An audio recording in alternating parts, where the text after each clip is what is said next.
계속해서 우리 존경하는 이영돈 PD님과 함께 이야기를 나누도록 하겠습니다. 자, 그동안 히트작을 엄청 많이 하셨는데, 네네네. 히트작을 엄청 많이 하셨는데, 연출자로서의 자질, 우리 후배 PD들에게 좀 한 말씀 해주십시오. 일단 연출자로서 가장 필요한 건 창의성이라고 생각해요. 네. 창의성이라는 게 남이 보지 못하는 걸 볼 수 있는 능력이라고 생각이 들거든요. 네. 그러니까 엉뚱하더라도 그 남이 볼 수 있는 걸 볼 수 있는 능력 플러스 그렇게 창의적으로 본 거를 현실화시킬 수 있는 어떤 실천력하고 열정 그 세 가지가 전 이렇게 좁힌다면 창의성과 열정이 네. 훌륭한 PD를 만드는 가장 기본적인 덕목이 아닌가라는 생각을 합니다. 창의성과 열정이요. 예. 이 PD 생활하시면은 가정 생활이 어떻습니까? 저희 기자들은 참고로 우리 이영돈 PD는 PD 출신이고 저는 기자 출신이기 때문에 예. 저희도 사실 가정을 지키기가 상당히 힘든데요. PD는 어떻습니까? 사실 PD가 더 할 것 같아요. 더 그렇죠. 그러니까 일을 제대로 하려는 사람은 참 이게 말하기가 좀 그런데 집에서 볼까봐 네. 이 프로그램 제대로 만드는 사람은 가정을 정상적으로 제대로 유지하면서 프로를 제대로 만들 수는 없거든요. 왜냐하면 드리는 시간, 바깥 그 프로그램에 드리는 시간이 물리적으로 가정생활하고 정상적으로 양립하기가 굉장히 어려워요. 그러니까 뭐 집에서 굉장히 고생들을 많이 하죠. 네. PD들은 잘하는 PD들은 대부분 그럴 거라고 생각을 합니다. 그러니까 밤낮이 없는 거 아닌가요, PD가? 그래서 그런 그렇죠. 거죠. 밤낮도 없고 일을 시작하면 밤낮도 없을 뿐만 아니라 뭐 여러 가지로 정상적인 생활이 엉망이 되거든요. 기자들은 그래도 밤은 있는데 여기는 하루 일일 돌아가는 그 해가 뜨면 일하고 해가 그래도 지면 그나마 좀 자중하는 그런 뉴스 자체가 해가 떴을 때 많이 터지거든요. 근데 그렇죠. PD는 그게 아니에요. PD를 그냥 프로듀서 연출 이러면 되게 화려하고 네. 또 뭐 연예인들하고 같이 생활하고 외관적으로 보기는 굉장히 화려하잖아요. 네. 그렇게 느끼시는 분들이 많은데 그 외관의 화려한 걸 만들기 위해서 안에 있는 사람들은 거의 뭐 노숙자처럼 생활한다고 해도 과언이 아니에요. 노숙자 생활한다, PD들이. 드라마, 예능, 뭐 교양 중에 다큐멘터리, 뭐 시사 다 마찬가지예요. 네. 먹거리 엑스파일을 하여튼 내가 지금 하고 있기 때문에 가장 사랑하는 프로다 아까 말씀하셨는데 물론 기억에 남는 건 생로병사고요. 네. 먹거리 엑스파일이 가장 사랑에 남는다는데 이 먹거리 엑스파일 취재 현장에 직접 가시지 않습니까? 제가 직접 가는 경우는 많진 않아요. 네. 그러면 이제 직접 가시든 아니면은 이제 프로그램을 만드는 과정에서 예. 좀 놀라운 실태라든가 지금 기억에 남는 충격적인 실태 이런 게 혹시 있으시죠? 그러니까 제가 직접 가지는 않지만 보고를 받고 그다음 아이템 정하고 그다음 문제가 생겼을 때 해결한다거나 뭐 이런 그다음 끝나고 나서 시사하고 이렇게 고치고 하는 거를 적극적으로 개입을 하고 있기 때문에 네. 내용은 굉장히 잘 알고 있죠. 충격적인 그런 실태는 저희 1회하고 그다음에 다시 한번 재검증한 그 말린 해삼을 네.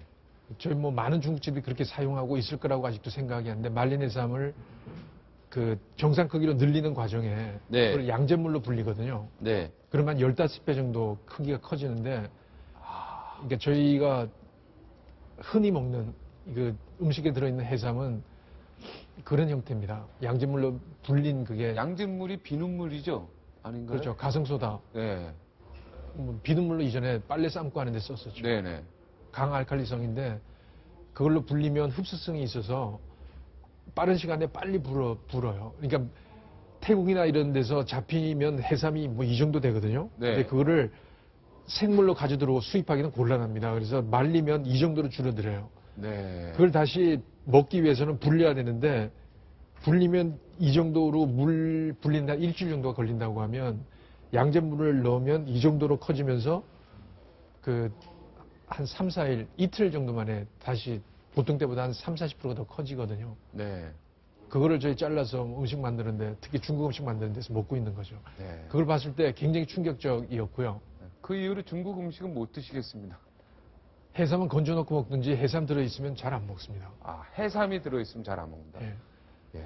그리고 냉면 육수 뭐 잘 아시겠지만 냉면 그게 육수를 최고의 시청률 나왔지 않습니까? 예.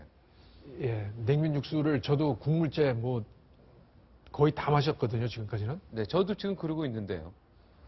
근데 그거를 뭐 조미료하고 그 소고기 맛 조미료, 그다음에 MSG 이런 걸 가지고 만드는 거를 보니까 제가 보기에도 충격적이더라고요. 진짜 먹을 거 없겠습니다. 그렇게 이번에 이런 프로 막 하다 보면은 이번에 젓갈도 했었고요. 거의 뭐, 야, 이거, 그러니까 외식할 수밖에 없지 않습니까? 네. 집에서 밥 먹을 때가 시간이 적으니까. 그러면, 이 음식 먹을 때 이게 손이 잘 유심히 보겠습니다. 2%한 이후로는.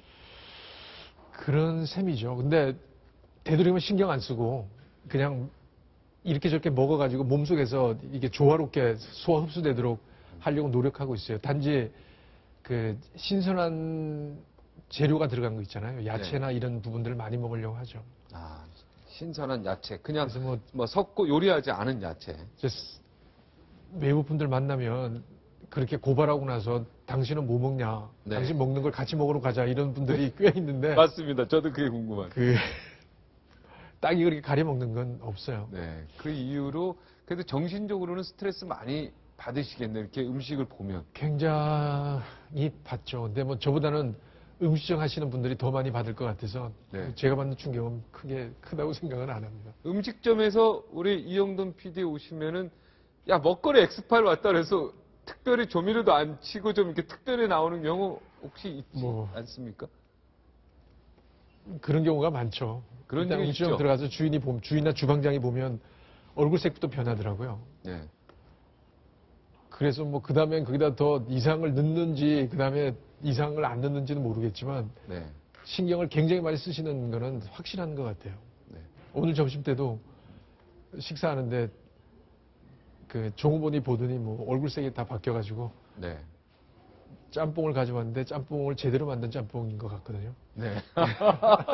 막 특별히 주방장이 이영돈 PD가 먹는 거다 그러면 특별하게 네, 그렇게 갖고 오는 것 같습니다. 지난번 뭐 대장 내시경뿐만 아니라 그 체면도 직접 하시고 필러도 마시고 뭐 배에 뭐 주사도 맞고 직접 하시는 걸 제가 TV에서 다 봤는데 예. 어떻습니까? 좀 무섭고 이런 적도 있지 않습니까? 좀?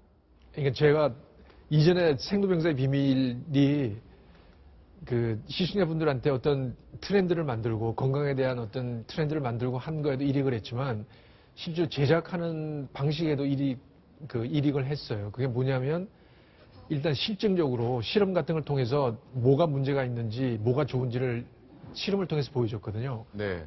그 이후에 그런 게 굉장히 일반화가 됐는데 그러면 실험을 통해서 어떻게 사람들한테 시청자분들한테 직접적으로 좋은 그 정확한 걸 보여줄 수 있냐면 제가 생각에는 저를 실험 대상으로 하는 거예요. 네.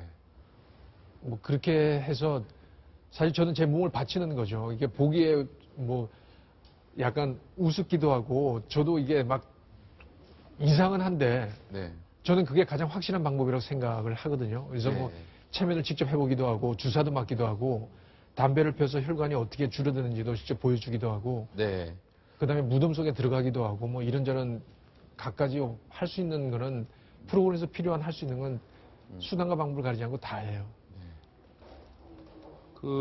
그래도 우리나라 최고의 PD이신데 저희 그 박종진의 캐도남마가 물론 이제 보도에서 생방송으로 제가 우연하게 보니까 우리나라에서 그 그러니까 최초로 데일리 생방송 시사 토크쇼가 돼버렸더라고요. 그렇죠, 최초. 네, 최초입니다 이게. 물론 이제 다른 프로도 있는데 녹화인 경우가 있고 위클리로 한 경우가 있고요. 100분 토론이나 이런 것도. 매일 한다는 게 이게 되게 아주 힘든 프로이긴 한데 막상 그러니까 저도 아무것도 모르고 시작했는데 막상 뒤로 돌아보니까 그렇게 됐어요. 사실은 그러니까 연출자 입장에서 보면은 엄청난 일을 하고 계신 거예요. 연출하는 캐논 연출자나 작가도 그렇겠지만 진행하시는 분들도 그 역사적인 일을 하고 있다고 생각이 들어요. 네. 감사합니다. 그래도 이 프로에 대해서 좀, 그래서 PD로서 좀 조언을 좀 해주고 싶은 게 있으면 좋아요. 최근에 이런 이야기를 들었거든요. 이게 이제 지상파가 있으면 지상파에서 하는 시사나 이런 식의 시사 토크 같은 게 딱딱해요. 네. 그리고 그거를 이게 좀 더 유연성 있고 이렇게 만들려고 하면 주위의 반발도 굉장히 심하고. 근데 이제 쾌노남마를 시작한 다음에 여러 가지 변화가 있는 게 네. 프로를 저렇게 할 수도 있구나라는 생각을 하면서 또 직접 그렇게 하기에는 부담스러운데 어떤 방향을 제시하는 거잖아요. 네. 근데 더 큰 문제는 제가 연출자로서 더 큰 문제는 쾌노남마를 본 사람은 지상파에서 다른 토론 프로나 이런 걸 볼 때 일단 심심함을 느낄 것 같아요. 네. 그게 뭐냐면 지금 하시는 스타일이 약간 캐주얼하면서 네. 말을 심도 있게 나지만 가리지 않고 하는 것 같은 느낌을 시청자들이 받아요. 양 시원한 느낌을 받기 때문에 그런 게 약간 중독성이 있어요. 네. 그 중독성 있는 걸 보다가 지상파로 보면 심심하잖아요. 그러면 다시 이걸 보게 되고 그러면 1, 2년 내내 지상파도 변할 겁니다. 그러니까 새로운 트렌드를 지금 만들고 계시는 거예요. 네. 지금 정치 프로는 아직 진행 안 하셨죠? 네. 혹시 정치 프로 한번 하고 싶은 생각 없으세요? 전 그러니까 추구하는 방향이 다른 것 같아요. 그러니까 생방을 하려면 진행자가 기본적으로 갖춰야 될 덕목 중에 하나가 애들립이에요. 네. 그러니까 원고를 준다 해서 그대로 한다고 하면 일단 재미가 없어요. 딱딱해지고. 네, 그렇죠. 그거는 누구보다 시청자들이 직접 잘 느끼기 때문에. 네. 근데 그거를 탈피하려면 원고를 기반으로 애드립을 해야 되거든요. 원고를 무시해서도 안 되지만 네. 기반으로 애드립을 해야 되는데 문제는 그렇게 할 수 있는 사람이 많지 않다는 거예요. 특히 우리나라에는. 제가 뭐 주병진 쇼, 그다음에 박종훈 쇼 이렇게 톡쇼를 기획하고 연출을 해보면서 네. 그런 게 결코 쉬운 일이 아니고 우리 교육에도 문제가 있다고 생각해요. 자기가 알고 있고 표현하고 싶은 걸 자연스럽게 상대방하고 친밀하게 이렇게 커뮤니케이션 할 수 있는 능력이 우리 교육 과정에 별로 없어요. 네. 가정교육도 그렇게 돼 있지 않고. 네. 그러니까 원고를 주고 그대로 읽는 능력은 있을지 모르지만 지금 박종진 앵커 같이 이렇게 애들립으로 사람들하고 누가 와도 친밀하게 친구처럼 이야기할 수 있는 능력 가진 사람은 그렇게 많지 않다는 그래서 천부적인 재능을 가지고 계신 거예요. 그리고 이런 프로가 이제 영역이 넓어지고 이게 다른 채널에서도 이게 많아져서 이게 이런 포맷이 그러니까 대중화될 거라고 생각을 해요. 그러니까 제 지금까지 그 경험이나 이런 기획하는 걸로 보면. 이게 이제 대중화될 것이다. 예. 지금 좀 되고 있어요, 조금. 분위기가. 그렇죠. 예, 좀 파격적으로. 근데 이게 보물터지 터지려면 결국 이제 지상파에도 이런 프로그램이 결국은 생기게 지금까지는 스타일이 이렇잖아요. 이렇게 앉아가지고 이렇게 포멀하게 이야기하고 네. 물어볼 때도 말하고 끊고 네. 그러니까 지금 앉으시듯이 이렇게 앉거나 네. 이거를 이렇게 안고. 네. 이거를 유일하게 깬 게 이전에 지금 이윤성 의원 네, 이윤수. 이전에 보도본부 24시라고 KBS 할 때요. 네. 깨셨죠, 그분. 예. 앉는 거를 약간 지금 앉으시는 건 파격적이고 네. 약간 이렇게 기울이면서 네. 이렇게 앉았어요. 네. 그것도 논란이 많았거든요. 네. 그리고 말할 때도 약간 웃음 띄듯이 네. 이렇게 하면서 윙크도 살짝 이렇게 하고 여성 팬들이 다 굉장히 많았죠, 당시에. 네. 근데 굉장히 파격이었거든요. 근데 네. 그 파격을 더 크게 파격을 하시는 거죠. 네. 근데 결국 분명히 이제 욕하는 사람도 있거든요. 많습니다. 스타일에 대해서. 예. 근데 처음 시작하는 사람은 항상 그래요. 그리고 그게 결국 이제 시장에 나와서 다른 사람 따라하고 해서 그 중에서도 또 이렇게 우뚝 쓰는 사람이 생기거든요. 근데 지금 하시는 거는 전 연출을 하는 사람 입장에서 보면 굉장히 잘한다라는 생각. 단지 이제 조언을 하자면 네. 저희 개국 1주년이니까 조언을 하자면 그러니까 저는 이게 프로가 성공한 프로는 전부 다 상징물이 분명히 있다고 생각이 돼요. 네. 상징물이라는 건 캐도남마하면 생각나는 뭔가가 있어요. 그러니까 대표적인 게 레리킹 라이브 있잖아요. CNN에서 레리킹 라이브는 네. 스스로가 뭐 못생기고 주름살이 지글지글하지만 그 사람은 이 뭐 나비 넥타이 매고 넥타이 매거나 멜빵을 했어요. 네, 맞습니다. 그러니까 멜빵 색깔이 바뀌는 거예요. 네. 그러니까 그 아저씨 같은 게 멜빵 레리킹 라이브 하면 멜빵이 생각나는 이제 그런 게 상징물인데 네. 연출로 보면 네. 지금 보면 상징물, 캐도남바의 상징물은 박종진 앵카이지만 박종진 앵카의 상징물이 뭔가가 있어야 된다는 생각을 하는 거예요. 그게 안경테가 되든지 뭐가 되든지. 네. 그러니까 처음에 양복 입고 하다가 양복을 벗었잖아요. 네네. 그게 약간 캐주얼성의 상징물이 될 수 있지만 좀 더 구체적인 뭔가가 있어야 된다는 생각이 들고 네. 연출하는 사람 입장에서 네. 그 다음에 뭐 그런 거 컵이나 이런데 쾌도남마나 뭐가 된 이런 식의 소품의 상징물도 있어야 되고 아. 그 다음에는 뱃살을 좀 빼셔야 되지 않나요? 네, 뱃살을 저도 마찬가지입니다만 예. 뱃살 빼야 됩니다. 맞습니다. 뭐 네. 건강을 위해서 오래 좋은 일 하시려면은 네. 건강을 생각하셔야죠. 네. 좋은 프로와 그렇지 않은 성공할 필요다, 성공하지 못할 프로다. 이거를 구분할 수 있는 그 기준 뭐 이런 게 있을까요? 뭐 결국은 완성도 문제인데요. 완성도는 디테일에 완성도 높은 프로는 그게 드라마든지 예능이든지 시사든지 토크든지 디테일에 강한 프로라고 생각이 들거든요. 네. 조금만 디테일에도 강해야 되고 그 다음에 기본적으로는 네. 스토리텔링이 잘 돼야 된다는 생각이 그 모든 포맷에 마찬가지인데 네. 토크라더라도 어떻게 시작하고 어떻게 끝나고 어떻게 이어갈 것인가 이게 사람이 연속적으로 볼 수 있는 유연한 스토리텔링이 필요하다라는 네. 생각이 들죠. 예를 들면 네. 캐도남마가 그런 걸 좀 잘하는 게 시작하면서 이제 걸어 들어올 때 사람하고 악수하고 걸어 들어오는 거 그런 거는 네. 이게 스토리의 이음새에서 시작이 굉장히 유연하게 시작되는 거예요. 보통 어떻게 하냐면 타이틀 뜨고 빰빰빰 한 다음에 앉아 있잖아요. 네. 딱 받으면 안녕하십니까? 네. 캐도남마 뭐 남영돈입니다. 네. 이렇게 시작을 할 건데 네. 시작을 그렇게 하는 거는 시작의 도입부의 스토리로는 좋은 거죠. 마지막에 클로징 멘트 하는 것도 마찬가지고요. 네. 고맙습니다. 아, 좋은 얘기 말씀해 주시니까. 자, 공중파 3사, 지상파라 그러는데, 이 3사 비교해서 우리 종편 채널들이 넘어야 할 산들이 많이 있지 않습니까? 굉장히 많죠. 저희 이제 1년인데요.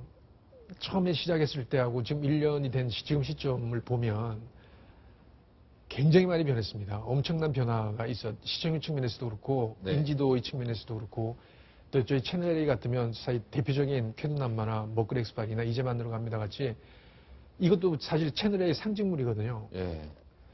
사실 다른 채널에 이렇게 기획할 수 있는 프로가 몇 개나 있는지 그건 모르겠어요. 네. 의미도 있으면서 상징할 수 있는 그런 게 있다는 거는 근데 저희뿐만 아니라 그 전체적으로 종편이 네. 처음에 시작할 때 비해서는 파워면이나 시청률면이나 굉장히 굉장히 빨리 성장을 한 거예요. 네. 사실 TVN 같은 거 보면 처음 시작해 지금 10년이 넘는 기간 동안 지금 평균 시청률 0.56 뭐 이 정도가 되는 거 보면 저희 1년 사이에 거의 1 가까이 지금 되지 않습니까? 1을 넘기도 하고 그러죠. 그렇죠. 그리고 4사 합친 게 그 지금 지상파 채널 하나 정도가 되거든요. 네, 그렇죠. JTBC, TV조선, MBN 이렇게 네 개 채널이 합친 게 합친 게 지상파 하나 정도가 되면 그거는 엄청난 업적이라고 1년 내.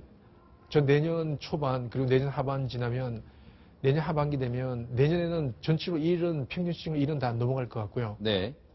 내년 하반기 되면 그 1.5 그다음에 3년 차 정도 돼서는 합치면 지상파 하나보다는 거의 1.5배나 1.7, 8배 정도 그 정도의 시청률을 가질 거라고 생각이 들거든요. 네.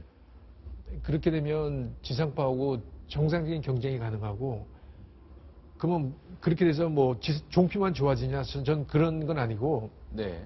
그렇게 되면 결국 시청자 여러분들 입장에서 보면 그 일단 프로그램의 선택의 폭이 넓어집니다. 네. 지상파하고 지금 기존에 있던 케이블하고는 편차가 워낙 많아가지고 이거를 버리고 이걸 선택하기는 곤란한 측면이 있었어요. 지금은 이제 지상파가 가지는 컨텐츠 자체가 이게 넓어지면서 네.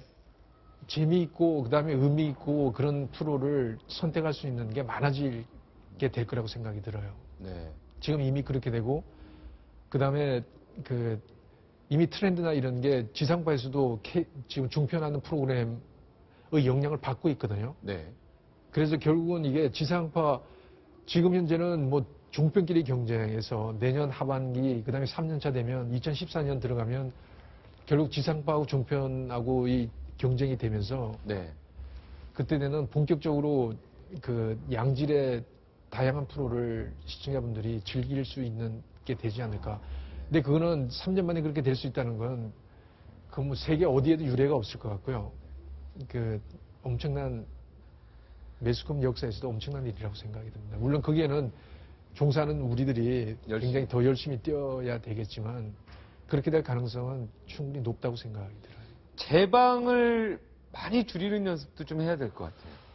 그렇죠. 네. 결국 그건 지금은 일단 기본 시청률이 이렇게 많지 않기 때문에 재방을 통해서 그 시청자들이 접속도를 넓히는 거고요. 재방을 줄이면서 새로운 프로가 자꾸 차근차근 지금도 그렇게 되고 있거든요. 늘려가면 그렇게 되겠죠. 예. 그게 이제 내년 말이나 2014년 되면 재방도 지금보다는 훨씬 줄어들고 네. 본방 위주로 여러 분야에서 경쟁이 가속화될 거라고 생각이 듭니다. 내가 이런 프로는 꼭 하고 싶다. 내가 죽기 전에 물론 너무 많은 좋은 프로를 다 하셨지만 아직도 남은 꿈이 계십니다. 뭐 많죠. 전 욕심이 많아가지고 그러니까 기본적으로 사람의 그 사람이라는 건 저희 아시안 모담의 백인, 흑인, 사람의 속성 있잖아요. 네. 사람의 속성을 가지고 이렇게 문명 대탐사 같은 그런 프로그램을 네. 만들고 싶어요. 그 다음에 제가 옛날에도 어디 이야기했지만 사실은 제일 하고 싶은 게 개그 콘서트 같은 개그 프로거든요. 네. 저는 박중진에 가도 개그 하면 굉장히 잘할 것 같아요. 이게 근데 저도 하고 싶어요. 네. 개그도 하고 싶어요. 이게 일반 시청자분들이나 네. 보통 사람들은 야 시사하고 개그 예능 드라마 이게 다 다른 포맷 아니냐. 전 그렇게 생각 안 해요. 이 한쪽 잘하는 사람은 다 잘할 수 있습니다. 네. 물론 당연히 개그 남희석 씨가 시사해도 잘한다니까요. 네. 마찬가지로 비슷하게 다른 영역에 어느 정도 선을 지나면 네. 다른 영역에도 잘 할 수 있을 것 같아요. 그래서 지금 하는 거하고 완전히 다른 개그 프로나 네. 뭐 이런 것도 도전해 보고 싶은 마음도 있어요. 좀 늦은 감은 있지만. 네. 알겠습니다. 개그에 꼭 한번 도전해 보도록 하겠습니다. 자, 60초 후에 다시 돌아오겠습니다.